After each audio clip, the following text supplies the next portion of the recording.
ವಸುದೇವಸುತಂ ದೇವಂ ಕಂಸಚಾಣೂರಮರ್ಧನಂ ದೇವಕೀ ಪರಮಾನಂದಂ ಕೃಷ್ಣಂ ವಂದೇ ಜಗದ್ಗುರುಂ. ಜಗದ್ಗುರು ಕೃಷ್ಣನಿಗೆ ವಂದಿಸುತ್ತಾ, ಗುರು ಪರಂಪರೆಗೆ ವಂದಿಸುತ್ತಾ, ಆಸ್ತಿಕ ಮಹಾಜನರಿಗೆ ವಂದಿಸುತ್ತಾ, ವಿಶ್ವವಿದ್ಯಾಲಯದ ಎಲ್ಲ ಸ್ನೇಹಿತರಿಗೆ ನನ್ನ ನಮಸ್ಕಾರಗಳನ್ನು ತಿಳಿಸುತ್ತಾ ಒಂದೆರಡು ಮಾತುಗಳನ್ನ ಆಡೋಕ್ಕೆ ಇಷ್ಟಪಡ್ತೀನಿ. ಶ್ರೀಮತಿ ಅರ್ಚನಾ ಅವರವರು ತುಂಬ ಸೊಗಸಾಗಿ ಕಾರ್ಯಕ್ರಮವನ್ನು ಪ್ರಾರಂಭ ಮಾಡಿದ್ರು. ಲೋಕಭರಿತನೋ ರಂಗ ಅನೇಕ ಚರಿತನೋ ಅಂತ. ನಿರ್ಗುಣ ನಿರಾಕಾರನಾದ ಅವನನ್ನು ಸಗುಣ ಸಾಕಾರಕ್ಕೆ ತಂದು, ಆ ಸಗುಣ ಸಾಕಾರದಲ್ಲಿ ನಾವು ಏಕರೂಪದಲ್ಲಾಗಲಿ ಅನೇಕ ರೂಪದಲ್ಲಾಗಲಿ ವಿಶ್ವರೂಪದಲ್ಲಾಗಲಿ ಅಥವಾ ಅರೂಪದಲ್ಲಾಗಲಿ ಅವನನ್ನೇ ಕಾಣ್ಬೋದು ಅನ್ನೋದನ್ನು ಹೇಳ್ತಾ, ಅನೇಕ ಚರಿತನೋ, 9 ಭಕ್ತಿಗೂ ಅವನಿಗಿಂತ ಸಾಕಾರ ಮೂರ್ತಿ ಇನ್ಯಾರೂ ಇರೋಕ್ಕೆ ಸಾಧ್ಯನೇ ಇಲ್ಲ. ಆ ನವರಸ ಭಕ್ತಿಗೆ ಇಡೀ ಲೋಕಭರಿತನು, ಎಲ್ಲಿ ನೋಡಿದ್ರೂ ಅವನೇ ಆಗಬಹುದು ಅನ್ನೋದನ್ನು ಅವನೇ ಕಲಿಸ್ಕೊಟ್ಟಿದ್ದಾನೆ. ಮಾಡಿದ್ದೆಲ್ಲ ಈಶ್ವರ ಅರ್ಪಣವಾಗಬೇಕು, ಬಂದದ್ದೆಲ್ಲ ಈಶ್ವರ ಪ್ರಸಾದವಾಗಬೇಕು. ಕೃಷ್ಣಾರ್ಪಣ ಅನ್ನೋ ಮಾತು ಇನ್ನೂ ಹೆಚ್ಚಿದೆ. ಮಾಡಿದ್ದೆಲ್ಲ ಕೃಷ್ಣಾರ್ಪಣವಾಗಬೇಕು, ಬಂದದ್ದೆಲ್ಲ ಕೃಷ್ಣ ಪ್ರಸಾದವಾಗಬೇಕು. ಯಾರೋ ಮಾತನಾಡ್ತಿದ್ದಿದ್ದು ಒಮ್ಮೆ ಕೇಳಿದೆ, ಯಾಕೆಲ್ಲ ಕೃಷ್ಣಾರ್ಪಣ ಅಂತೀವಿ, ರಾಮಾರ್ಪಣ ಅನ್ನಲ್ಲ ಅಥವಾ ಶಿವಾರ್ಪಣ ಅನ್ನಲ್ಲ ಅಂತ. ಸರಿಯಾದದ್ದಾದರೆ ರಾಮಾರ್ಪಣ ಅನ್ಬೋದು. ನಾವು ಮಾಡಿದ್ದು ಸರಿನೋ ತಪ್ಪೋ, ನನಗೆ ಸರಿ ಇರ್ಬೋದು, ಆದರೆ ಬೇರೆಯವರು ಅದನ್ನು ಹೆಂಗೆ ನೋಡ್ತಾರೋ, ತಪ್ಪನ್ನು ಒಪ್ಪು ಮಾಡೋವಂಥವನು ಕೃಷ್ಣ. ಹಾಗಾಗಿ ಕೃಷ್ಣಾರ್ಪಣ ಅಂತ ಹೇಳಬೇಕು ಅಂತಾರೆ. ಮಾಡಿದ್ದೆಲ್ಲ ಕೃಷ್ಣಾರ್ಪಣ, ಬಂದದ್ದೆಲ್ಲ ಕೃಷ್ಣ ಪ್ರಸಾದ ಅನ್ನೋ ಭಾವನೆಯಲ್ಲಿ ನಾವು ತೊಡಗಿದರೆ ಜೀವನ ಸಾಫಲ್ಯವನ್ನು ಕಾಣುತ್ತೆ ಅಂತ ನಾನು ನಂಬಿದ್ದೀನಿ. ಆಚಾರ್ಯರು ಹೇಳ್ತಿದ್ರು, ಅನಂತವರು ಹೇಳಿದ್ರು, ಕಲಿಯುಗದಲ್ಲಿ ಕೃಷ್ಣನ ಉಪಸ್ಥಿತಿಯಲ್ಲಾಗಲಿ ಕೃಷ್ಣನ ಕಾಣುವಿಕೆಯಲ್ಲಾಗಲಿ ಏನೂ ವ್ಯತ್ಯಾಸವಿಲ್ಲ. ಎಲ್ಲ ಯುಗದಲ್ಲೂ ಇದ್ದೇ ಇದ್ದಾನೆ. ಅರಿತವರಿಗೆ ತತ್ವವಾಗಿದ್ದಾನೆ, ನಂಬಿದವರಿಗೆ ದೈವವಾಗಿದ್ದಾನೆ, ಕಂಡವರಿಗೆ ಕೃಷ್ಣನಾಗಿದ್ದಾನೆ, ಶ್ರೀನಾಥನಾಗಿದ್ದಾನೆ, ಜಗನ್ನಾಥನಾಗಿದ್ದಾನೆ, ರಂಚೋಡದಾಸನಾಗಿದ್ದಾನೆ ಅಥವಾ ಗುರುವಾಯೂರಪ್ಪನಾಗಿದ್ದಾನೆ. ಯಾವುದೇ ವಿಧದಲ್ಲಿ ಬರಲಿ, ಯಾವುದೇ ರೂಪದಲ್ಲಿ ಬರಲಿ, ಆದರೆ ಪಾರ್ಥರು ಕಡಿಮೆ ಆಗಿದ್ದಾರೆ. ಕೃಷ್ಣ ಇದ್ದೇ ಇದ್ದಾನೆ. ಆ ಪಾರ್ಥರಿಲ್ಲ. ನಮಗೆ ಭಕ್ತಿಯ ಧನಸ್ಸನ್ನು ಕೊಟ್ಟು ಜ್ಞಾನ ಕರ್ಮದ ಬಿಲ್ಲನ್ನು ನಾವು ಸಿದ್ಧ ಮಾಡ್ಕೊಂಡಿದ್ದೀವ. ರಕ್ಷಣೆ ಉದ್ಧರೇದ ಆತ್ಮನ ಆತ್ಮಾನಂ. ಭಕ್ತಿಯ ಜೊತೆಗೆ ಬೇಕಾದ ಎಲ್ಲ ಅಂಶಗಳಿಂದ ಇವತ್ತು ನಾವು ಯಾವ್ಯಾವುದನ್ನು ರಕ್ಷಿಸ್ಕೊಳ್ಬೇಕಾಗತ್ತೆ ಅವನ ದಯೆಯಿಂದ ಅನ್ನೋದನ್ನು ನಾವು ಅರಿತುಕೊಂಡ್ರೆ ಈ ತರಹ ಕಾರ್ಯಕ್ರಮಗಳಿಗೆ ಇನ್ನೂ ಹೆಚ್ಚಿನ ಅರ್ಥ ಬರುತ್ತೆ ಅಂತ ನಾನು ಭಾವಿಸ್ತೀನಿ. ಎಲ್ಲ ರೀತಿಯ ಪಿಡುಗು ತೊಲಗಿ ಕೇವಲ ಭಕ್ತಿಯೊಂದೇ ಉಳಿದು ಒಂದು ಸಮಾಜ, ಒಂದು ಕುಟುಂಬವಾಗಿ ನಾವು ನಿಂತಾಗ ಖಂಡಿತ ಏನನ್ನು ಬೇಕಾದರೂ ಸಾಧಿಸೋಕ್ಕೆ ಸಾಧ್ಯ ಇದೆ ಅಂತ ನಂಬಿ ಆ ಮಾತನ್ನು ಹೇಳ್ತಾ, ಒಳ್ಳೆ ಸುಂದರವಾದ ಕಾರ್ಯಕ್ರಮವನ್ನು ಆಯೋಜನೆ ಮಾಡಿದ ಕೃಷ್ಣ ಭಕ್ತಿ ಪೀಠಕ್ಕೆ ಮತ್ತು ಅಖಿಲ ಭಾರತ ಮಾಧವ ಮಂಡಳಿಗೆ ಕರ್ನಾಟಕ ವಿಶ್ವವಿದ್ಯಾಲಯದ ಸಂಸ್ಕೃತ ವಿಶ್ವವಿದ್ಯಾಲಯದ ಸಹಯೋಗದಲ್ಲಿ ಮಾಡಿದೆ. ಭಕ್ತಿ ಎಲ್ಲರಿಗೂ ನೀಡಬೇಕಾದ್ದನ್ನು ಖಂಡಿತವಾಗ್ಲೂ ನೀಡಲಿ. ನಾರದ ಭಕ್ತಿ ಸೂತ್ರದ ಒಂದು ಮಾತನ್ನು ಆಚಾರ್ಯರು ಹೇಳಿದ್ರು, ತತ್ಸುಖ ಸುಖಿತ್ವಂ. ಬೇರೆಯವರ ಸುಖದಲ್ಲಿ ನನ್ನ ಸುಖವನ್ನು ಕಂಡಾಗ ಸಮಾಜ ಖಂಡಿತವಾಗ್ಲೂ ಆನಂದಮಯವಾಗಿರುತ್ತೆ ಅಂತ ಹೇಳ್ತಾ, ಹೆಚ್ಚಿನ ಸಮಯ ತಗೊಳ್ಳದೆ ವಾಚನಕ್ಕೆ ಕಾಯ್ತಾ, ಆ ಆನಂದ ಭಕ್ತಿಯ ಅಶ್ರುವಿಗೆ ಎಲ್ಲರೂ ಕಾಯ್ತಾ ಇದ್ದೀವಿ ಅಂತ ತಿಳಿಸ್ತಾ ನನ್ನ ಮಾತನ್ನು ಮುಗಿಸ್ತೀನಿ. ಮತ್ತೊಮ್ಮೆ ಕೃಷ್ಣಂ ವಂದೇ ಜಗದ್ಗುರು.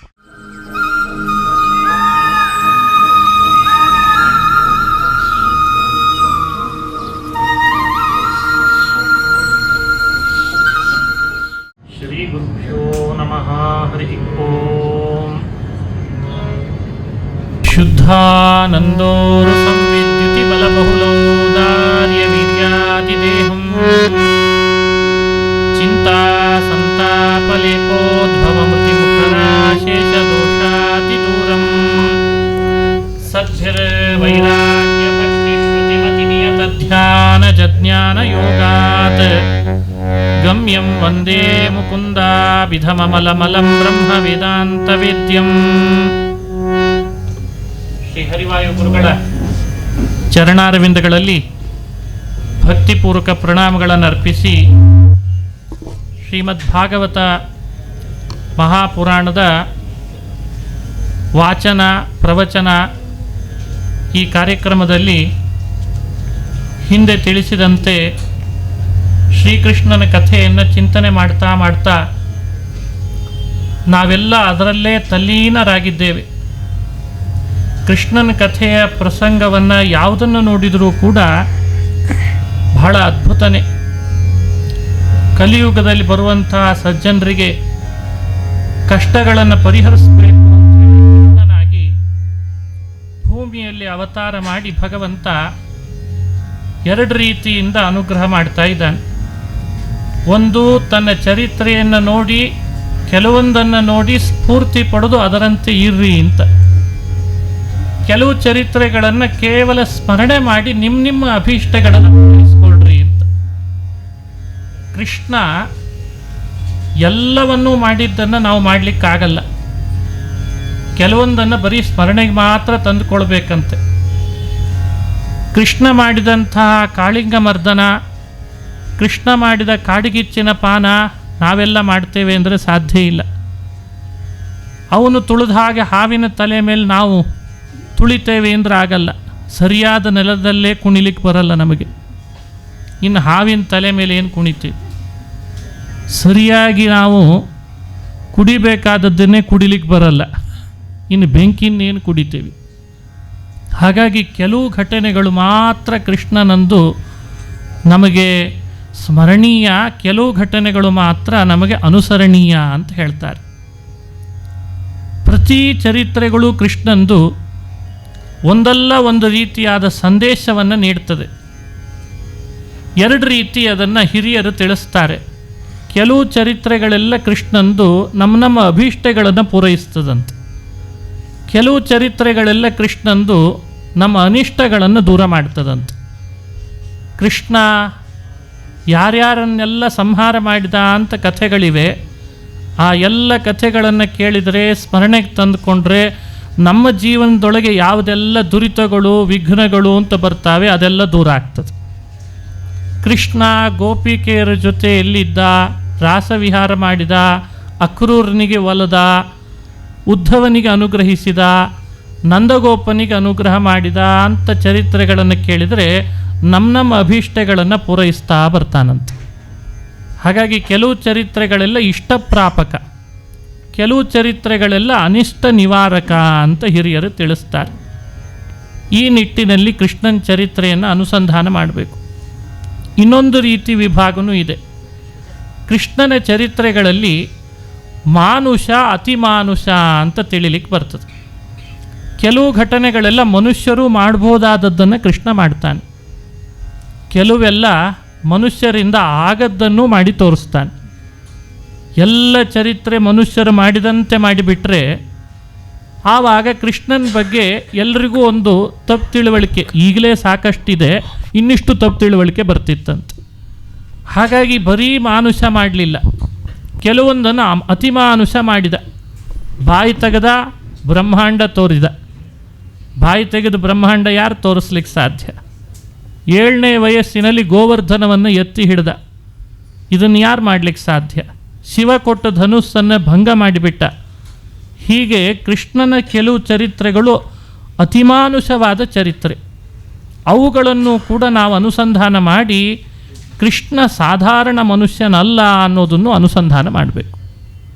ಇದು ಒಂದು ಮಾರ್ಗದರ್ಶನ ಕೃಷ್ಣನ ಕಥೆ ಕೇಳಬೇಕಾದ್ರೆ ಇರಬೇಕು.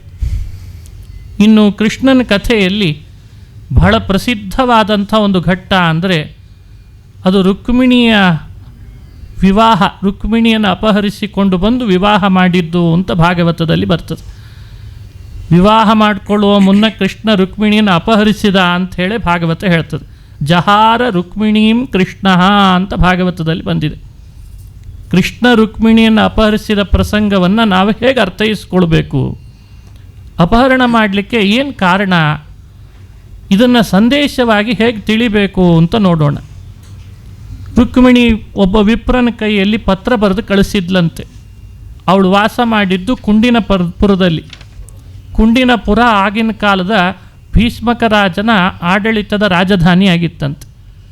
ಭೀಷ್ಮಕ ರಾಜ ಆಳ್ತಾ ಇದ್ದದ್ದು ಬಹಳ ದೊಡ್ಡ ರಾಷ್ಟ್ರವನ್ನು, ವಿದರ್ಭ ಅಂತ. ವಿದರ್ಭ ದೇಶದಿಂದ ಒಬ್ಬ ವಿಪ್ರ ರುಕ್ಮಿಣಿ ಕೊಟ್ಟ ಸಂದೇಶವನ್ನು ದ್ವಾರಕೆಗೆ ತಂದು ಶ್ರೀಕೃಷ್ಣನಿಗೆ ಅಂತ ತಲುಪಿಸಿದ. ಕೃಷ್ಣ ಆ ಸಂದೇಶ ನೋಡಿ ಕೂಡಲೇ ರಥದಲ್ಲಿ ತಾನೊಬ್ಬನೇ ಕೂಡದೆ ಸಂದೇಶ ಕೊಟ್ಟಂತಹ ವಿಪ್ರನ ಕೈ ಹಿಡಿದು ಎತ್ತಿ ಆ ರಥದಲ್ಲಿ ಕೂಡಿಸ್ಕೊಂಡು ವೇಗವಾಗಿ ಕುಂಡಿನಪುರಕ್ಕೆ ಬಂದ ಅಂತ ಹೇಳ್ತಾರೆ. ಎಂಥ ಚಮತ್ಕಾರ ನೋಡಿ ಇಲ್ಲಿ. ಬರೀ ಸಂದೇಶ ಕಳಿಸಿಕೊಟ್ಟ ವಿಪ್ರನ ಕೈಯನ್ನೇ ಗಟ್ಟಿ ಹಿಡಿದು ರಥದಲ್ಲಿ ಕೂಡಿಸ್ಕೊಂಡಂತೆ ಆ ವಿಪ್ರನಿಗೆ ಅನ್ನಿಸ್ತು, ಹೀಗೆ ಮುಂದೆ ರುಕ್ಮಿಣಿಯ ಕೈ ಹಿಡಿದು ಕೂಡಿಸ್ಕೋತಾನೆ ಈ ಕೃಷ್ಣ ಅಂತ ಅನಿಸ್ತಂತೆ. ಯಾಕಂದರೆ ನಾನು ಸಂದೇಶ ತಂದು ಕೊಟ್ಟವನು, ನನ್ನ ಪಾಣಿಗ್ರಹಣೆನೇ ಮಾಡ್ತಾನೆ ಅಂದಮೇಲೆ ಆಶ್ರಿತ ಪಕ್ಷಪಾತಿ, ತನ್ನನ್ನು ಆಶ್ರಯಿಸಿದವರ ಕೈ ಕೊಡೋವನಲ್ಲ. ನೋಡಿ, ಇದೊಂದು ದೊಡ್ಡ ಸಂದೇಶ. ಇವತ್ತು ನಮ್ಮನ್ನು ಬಹಳ ಜನ ಆಶ್ರಯಿಸಿರ್ತಾರೆ, ನಾವು ಅವರಿಗೆಲ್ಲ ಕೈ ಕೊಟ್ಟು ಮೇಲೆ ಬರ್ತಿರ್ತೀವಿ. ಆದರೆ ಕೃಷ್ಣ ಹಾಗೆ ಮಾಡಬೇಡ್ರಿ ಅಂತಂದ. ಯಾರು ನಿಮ್ಮನ್ನು ಅಂತ ಆಶ್ರಯಿಸಿ ನಿಮ್ಮನ್ನೇ ನಂಬಿ ಬಂದಿರ್ತಾರೆ ಅವರನ್ನು ಸರಿಯಾಗಿ ನೀವು ಕೈ ಹಿಡಿದು ಎತ್ತಬೇಕೇ ಹೊರತು ಅದು ಬಿಟ್ಟು ಅವರನ್ನು ಕೈ ಬಿಟ್ಟು ಹೋಗಬೇಡ್ರಿ ಅಂತ ಹೇಳಿ ಕೃಷ್ಣ ತಿಳಿಸ್ಲಿಕ್ಕೆ ಆ ಪಾಣಿಗ್ರಹಣವನ್ನು ಮಾಡಿ ರಥದಲ್ಲಿ ಕೂಡಿಸ್ಕೊಂಡು ಬಹು ವೇಗವಾಗಿ ಕುಂಡಿನಪುರಕ್ಕೆ ಬಂದುಬಿಟ್ನಂತೆ. ಕುಂಡಿನಪುರಕ್ಕೆ ಬಂದಿದ್ದಾನೆ, ಒಳಗೆ ಪ್ರವೇಶ ಮಾಡಲಿಲ್ಲ. ದುಷ್ಟೌಘ ಪೂರ್ಣಾಂ ನಗರೀಂ ಪ್ರವೇಷ್ಟುಂ ಅಂತಾರೆ ಹಿರಿಯರು. ಒಳಗೆ ಪ್ರವೇಶ ಮಾಡಲೇ ಇಲ್ಲ, ಅಲ್ಲೇ ವಾಸ ಮಾಡಿದ್ನಂತೆ. ಯಾಕೆಂದರೆ ರುಕ್ಮಿಣಿ ಬರೆಯುವಾಗ ಹೀಗೆಲ್ಲ ಬರೆದಿದ್ಲಂತೆ, ಕೃಷ್ಣ, ನಾನು ವಾಸ ಮಾಡಿರೋ ಪಟ್ಟಣದಲ್ಲಿ ಯಾರು ಇರಬಾರ್ದೋ ಅವರೇ ಇದ್ದಾರೆ ಅಂದಿದ್ಲಂತೆ. ಯಾರು ಇರಬಾರ್ದೋ ಅವರೆಲ್ಲ ಇದ್ದಾರೆ ಅಂದರು. ಕೆಲವರು ಪಟ್ಟಣದಲ್ಲಿ ಇರಲಿಕ್ಕೆ ಯೋಗ್ಯರಲ್ಲಂತೆ, ಕೆಲವರೆಲ್ಲ ಅವ್ರು ಊರು ಹೊರಗಿದ್ರೇ ಚಂದ. ಇಲ್ಲಿ ನೋಡಿದರೆ ಅಲ್ಲೆಲ್ಲ ಅವರೇ ತುಂಬಿದ್ರಂತೆ. ಶಿಶುಪಾಲ, ರುಕ್ಮಿ, ದಮಘೋಷ ಅಂತಾರಲ್ಲ, ಸಾಲ್ವ, ಜರಾಸಂಧ, ಇವರೇ ಇಡೀ ಪುರದ ಸುತ್ತಲೂ ಒಳಗಡೆ ಸೇರ್ಕೊಂಡು ಬಿಟ್ಟಿದ್ದಾರೆ. ನನ್ನನ್ನು ಏನಾದರೂ ಮಾಡಿ ಶಿಶುಪಾಲನಿಗೆ ಕೊಡಬೇಕು ಅಂತ ಹುನ್ನಾರ ನಡೆಸಿದ್ದಾರೆ. ಇದು ನೋಡಿ, ಯೋಚನೆ ಮಾಡಿದರೆ ಅರ್ಥ ಆಗ್ತದೆ. ಈ ಥರದ ಘಟನೆಗಳೆಲ್ಲ ನಮ್ಮ ಬದುಕಿನಲ್ಲಿ ನಡೀತದೋ ಇಲ್ಲೋ. ನಮ್ಮ ಸುತ್ತಲೂ ಕೂಡ ಶಿಶುಪಾಲನಂಥವರು, ರುಕ್ಮಿ ಅಂಥವರು, ಜರಾಸಂಧನಂಥವರು ಸೇರಿಕೊಂಡು ನಾವು ಕೃಷ್ಣನ ಬಳಿಗೆ ಹೋಗದೇ ಇರೋ ಹಾಗೆ ಮಾಡ್ತಿರ್ತಾರಂತೆ. ಅದು ಸೆಕ್ಟರ್ ಬೇರೆ ಬೇರೆ ಇರ್ತದಷ್ಟೇ. ಅದು ಕುಂಡಿನಾಪುರ ಅಂತ ಹೆಸರಿರಲ್ಲ, ನಮ್ಮ ಆಫೀಸ್ ಸೆಕ್ಟರ್ ಇರ್ಬೋದು, ಅಥವಾ ನಮ್ಮ ಮನೆ ಸೆಕ್ಟರು ಹಾಗೇ ಇರ್ತದೆ.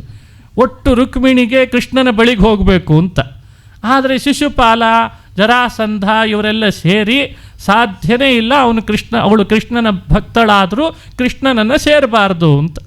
ಅಂದರೆ ಒಬ್ಬ ಭಕ್ತ ಬಹಳ ಪ್ರಯಾಸ ಪಡ್ತಾನೆ. ಶಿಶುಪಾಲ, ದಂತವಕ್ತ್ರ, ರುಕ್ಮಿ, ಸಾಲ್ವ, ಜರಾಸಂಧರ ಬಲಿಷ್ಠರು ಪ್ರತಿಬಂಧಿಸಿ ಬಿಟ್ಟರೆ ದೇವರ ಬಳಿಗೆ ಹೋಗ್ಲಿಕ್ಕೆ ಬರಲ್ಲ.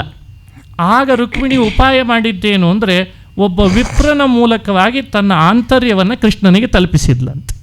ಇದು ನೋಡಿ, ನಮ್ಮ ಬದುಕಿನಲ್ಲಿ ಕಲಿಬೇಕಾದ ಪಾಠ. ರುಕ್ಮಿಣಿ ಕೃಷ್ಣನೇ ಬಂದು ಕೈ ಹಿಡಿದು ಕರೆದುಕೊಂಡು ಹೋಗೋ ಹಾಗೆ ಮಾಡಿದ್ಲಂತೆ. ನಾವು ಹಾಗೆ ಮಾಡಬೇಕಂತೆ. ನಮಗೆ ಕೃಷ್ಣನೇ ಬಂದು ಕರಾವಲಂಬನ ಕೊಟ್ಟು ನಮ್ಮ ಕೈ ಹಿಡಿದು ಹೋಗೋ ಹಾಗೆ ಮಾಡಬೇಕು. ಯಾರನ್ನು ಆಶ್ರಯಿಸಬೇಕು ಅಂದರೆ, ಒಳ್ಳೆಯ ವೇದಾಂತಗಳನ್ನು ತಿಳಿದಂಥ ವಿಪ್ರನನ್ನು ಆಶ್ರಯಿಸಬೇಕಂತೆ. ವಿಪ್ರನನ್ನು ಆಶ್ರಯಿಸಿದರೆ ಕೃಷ್ಣ ಸಿಗುತ್ತಾನೆ ಅಂತನ್ನೋ ಸಂದೇಶವನ್ನು ಲೋಕಕ್ಕೆಲ್ಲ ಮೊದಲು ನೀಡಿದವಳು ರುಕ್ಮಿಣಿ ಅಂತ ಭಾಗವತ ತಿಳಿಸ್ತದೆ. ಅಷ್ಟೇ ಅಲ್ಲದೆ ಆ ವಿಪ್ರ ಕೃಷ್ಣನನ್ನೇ ಕರೆದುಕೊಂಡು ಬಂದ.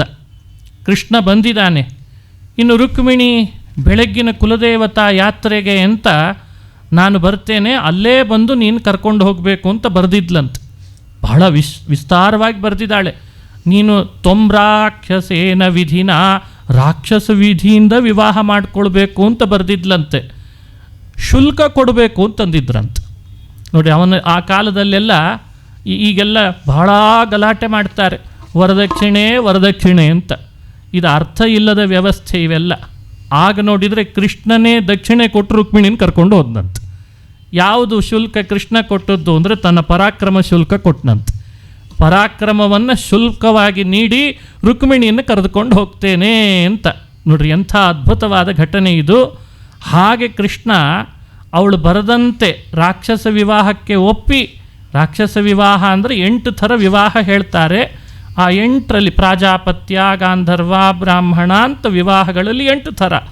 ರಾಕ್ಷಸ ಅಂತ ಮತ್ತೊಂದು ವಿವಾಹದ ಪದ್ಧತಿ 8ರೊಳಗೆ ಒಂದು. ಪಾಣಿಗ್ರಹಣ ಮೊದಲು, ಲಾಜಹೋಮ ಆಮೇಲೆ ಮಾಡಿದರೆ ಅದಕ್ಕೆ ರಾಕ್ಷಸ ವಿವಾಹ ಅಂತ ಕರೀತಾರಂತೆ. ಕೆಲವು ವಿವಾಹದೊಳಗೆ ಮೊದಲು ಲಾಜಹೋಮ ಆಮೇಲೆ ಪಾಣಿಗ್ರಹಣ ಅಂತ. ಕೃಷ್ಣನನ್ನು ರಾಕ್ಷಸ ವಿವಾಹನೇ ಮಾಡ್ಕೋ ಅಂತ ಒತ್ತಾಯ ಮಾಡಿಕೊಂಡ್ಲಂತೆ ರುಕ್ಮಿಣಿ. ಮತ್ತು ಅವಳ ಆಸೆ ಪೂರೈಸದೇ ಇರ್ತಾನ?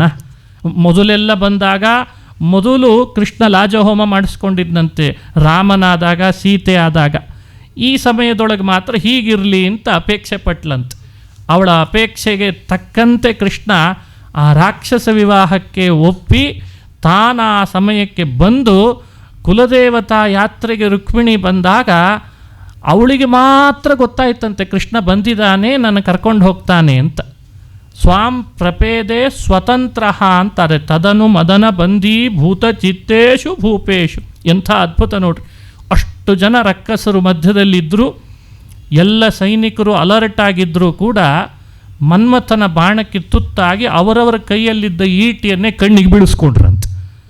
ನೋಡ್ರಿ, ಒಳ್ಳೆಯ ಕಾರ್ಯಕ್ಕೆ ವಿಘ್ನ ಮಾಡಲಿಕ್ಕೆ ಬಂದರೆ ಏನು ಪರಿಸ್ಥಿತಿ ಆಗ್ತದೆ ಅನ್ಲಿಕ್ಕೆ ಇದೆಲ್ಲ ಘಟನೆ. ವಿಚಿತ್ರ ಬಿರುಗಾಳಿ ಬಂದ ಹಾಗಾಯ್ತಂತೆ. ಎತ್ತೆತ್ತರದ ಅರಮನೆಗಳ ಮೇಲೆ ಜರಾಸಂಧ, ರುಕ್ಮಿ, ಸಾಲ್ವ ತಮ್ಮ ಭುಜ ತಟ್ಕೊಂಡು ನಿಂತಿದ್ರಂತೆ. ಯಾರು ಬರ್ತಾರೆ ಬರಲಿ ನೋಡ್ತೇವೆ. ಕೃಷ್ಣ ಸುಳಿಲಿಕ್ಕಲ್ಲ, ಇರುವೆ ಸುಳಿಲಿಕ್ಕಾಗದೇ ಇರೋಷ್ಟು ಸೈನಿಕರು ನಿಲ್ಲಿಸಿದ್ರಂತೆ. ಅಲ್ಲಿ ದೇಶ ಕಾಯಲಿಕ್ಕೆ ಸೈನಿಕರು ನಿಲ್ಲಿಸಿರ್ತಾವೆ ಅಂತ ಕೇಳ್ತೇವಲ್ಲ, ಹಾಗೆ ರುಕ್ಮಿಣಿನ ಕರ್ಕೊಂಡು ಹೋಗಬಾರ್ದು ಕೃಷ್ಣ ಅಂತ ಹೇಳಿ ಅಷ್ಟು ಸೈನಿಕರನ್ನು ನಿಲ್ಲಿಸಿದರೆ ಅವಳಿಗೆ ಮಾತ್ರ ತಿಳಿಯೋ ಹಾಗೆ ಮಾಡಿ ಕೃಷ್ಣ ಪರಮಾತ್ಮ ಬಂದು ರುಕ್ಮಿಣಿಯನ್ನು ಬಿರುಗಾಳಿ ಬಂದ ಹಾಗಾಯ್ತಂತೆ. ಯಾರಿಗೂ ಅರ್ಥ ಆಗದೆ ಇರೋ ಹಾಗಾಯಿತು. ಕೃಷ್ಣ ಅವಳು ಕೈ ಹೀಗೆ ಮಾಡಿದಾಳೆ, ಅವಳ ಕೈಯನ್ನು ಕೃಷ್ಣ ಗಟ್ಟಿ ಹಿಡಿದು ನಡುವಿಗೆ ಕೈ ಹಾಕಿ ರಥದಲ್ಲಿ ಕುಡಿಸ್ಕೊಂಡಂತೆ.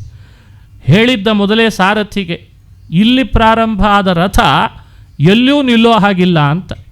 ಸಾರಥಿನೇ ಕೇಳಿದ್ದಂತ, ಅಷ್ಟು ವೇಗವಾಗಿ ರಥ ಓಡಿಸಿದರೆ ನೀನು ರುಕ್ಮಿಣಿನ ಕರ್ಕೊಳ್ತಿ ಹೇಗೆ ಅಂತ. ಆ ಚಿಂತೆ ನಿನಗೆ ಬೇಡ, ನನಗಿದೆ ಅಂತಂದಿದ್ನಂತೆ. ಹಾಗೆ ಕೃಷ್ಣ ವೇಗವಾಗಿ ರಥ ಓಡಿಸ್ಕೊಂಡು ಹೋಗಬೇಕು ಅಂತ ಹೇಳಿ ಅವಳನ್ನು ಕರೆಸ್ಕೊಂಡು ಕುಡಿಸ್ಕೊಂಡು ಆ ರಥ ಓಡಿಸ್ಕೊಂಡು ಮುಂದೆ ಹೊರಟ ಅಂತ ಪ್ರಸಂಗ ಬರ್ತದೆ.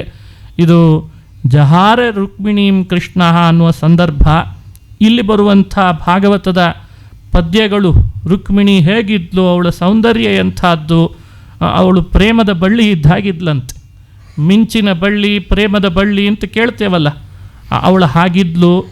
ಅವಳು ಉಟ್ಟಂತಹ ವಸ್ತ್ರದ ಆ ಬಣ್ಣ ಎಷ್ಟು ಅದ್ಭುತವಾಗಿತ್ತು. ನಡುಪಟ್ಟಿ, ಯೌವನಕ್ಕೆ ಆಗತಾನೆ ಕಾಲಿಟ್ಟಿದ್ದಾಳೆ. ಆ ಅದ್ಭುತವಾದ ರುಕ್ಮಿಣಿಯ ಸೌಂದರ್ಯದ ವರ್ಣನೆ ಅದೆಲ್ಲ ಈ ಪ್ರಸಂಗದಲ್ಲಿ ಬರ್ತದೆ. ಅದನ್ನು ನೋಡಬೇಕು.